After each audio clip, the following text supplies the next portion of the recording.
ଆଜି ଆମର ଛତୁ ପ୍ରସ୍ତୁତି ହେବ। ଏଟା ସେଇମାନଙ୍କ ପାଇଁ ଯେଉଁ ପିଲାମାନେ ପାଠ ପଢ଼ିବାକୁ ରହୁଛନ୍ତି, ସେମାନେ ଯିଏ ଛତୁ ଖାଇବାକୁ ଆଗ୍ରହୀ ଅଥଚ ସେମାନେ ତିଆରି ଜାଣିନାହାନ୍ତି। ତେଣୁ ଆପଣ ଗୋଟେ କଡ଼େଇରେ ତେଲ ନେଲେ, ଏଠି ଦେଖନ୍ତୁ ଛତୁଟା, ଏଇଟା ଯେଉଁ କୁଟା ଛତୁ, ଏବେ ତ ଚାଷ ହେଲାଣି ସବୁ ଛତୁ। କୁଟା ଛତୁକୁ ଭଲ କି ଧୋଇକି ତାକୁ ଚିପୁଡ଼ି ନେଇକି ରଖାହେଇଛି, ପାଣି ରହିବ ନାହିଁ। ତାପରେ କିଛି ପିଆଜ, କିଛି କଞ୍ଚା ଲଙ୍କା କଟା, ଆଉ ଏଠି ସୋରିଷ ବଟା। ଏଥର ଦେଖନ୍ତୁ ତେଲଟା ଆପଣ ଟିକେ ଗରମ କରିବେ। ଏଇଟା ସୋରିଷ ତେଲ, ଟିକେ ଗରମ ନହେଲା ପର୍ଯ୍ୟନ୍ତ କିଛି ଦେବେ ନାହିଁ।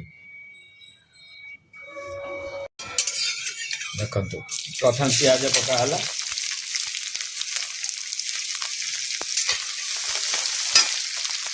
କିଛି ନାହିଁ, ଆପଣ ୱେଟ୍ କରିବାକୁ ପଡ଼ିବ ନାହିଁ।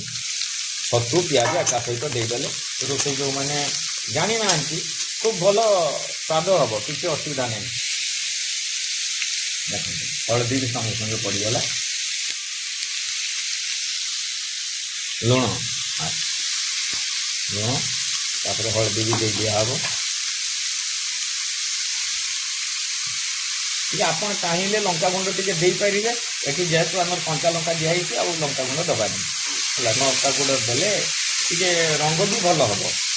ଆଉ ଆପଣ କିଛି ନାହିଁ, କିଛି କରିବାକୁ ହେଲେ ସେ ସୋରିଷ ବଟା ବି ଦେଇଦେବେ, ଏକା ସହିତ ଦେଇଦେବେ। ଟିକେ ପାଣି ନେଇକି ସୋରିଷ ବଟାରେ ଆଉ ଟିକେ ଦେଇଦେବେ, ଗୋଳେଇଯିବ, ଭଲ ଭାବରେ ମିଶିଯିବ।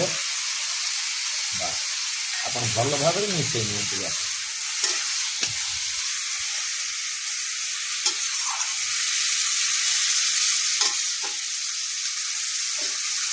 ଦେଖନ୍ତୁ ଏ ଯେଉଁ ରହିଲା, ସିଏ ଧିମା ଆଞ୍ଚରେ ଆଉ ହେବ। ଗ୍ୟାସ୍ଟା ସିମ୍ କରିଦେଲେ ସେ ଧିମା ଆଞ୍ଚରେ ତାର ଚାଲିଥିବ। ଯେତେବେଳେ ଦରକାର ହେବ, ତାକୁ ଆମେ ସାଧାରଣତଃ ଛତୁ ପୋଡ଼ା ବୋଲି କହିଥାଉ।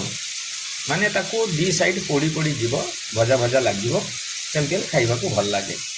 ତାର ଅନ୍ୟ ପ୍ରୋସେସ୍ ବି ଅଛି, ଯେଉଁଟା ପରିବା ପକାଇକି ଛତୁ ଚଚଡ଼ି ହୁଏ, ସେଇଟା ଆଉ ଦିନେ ମୁଁ ଦେଖେଇବି।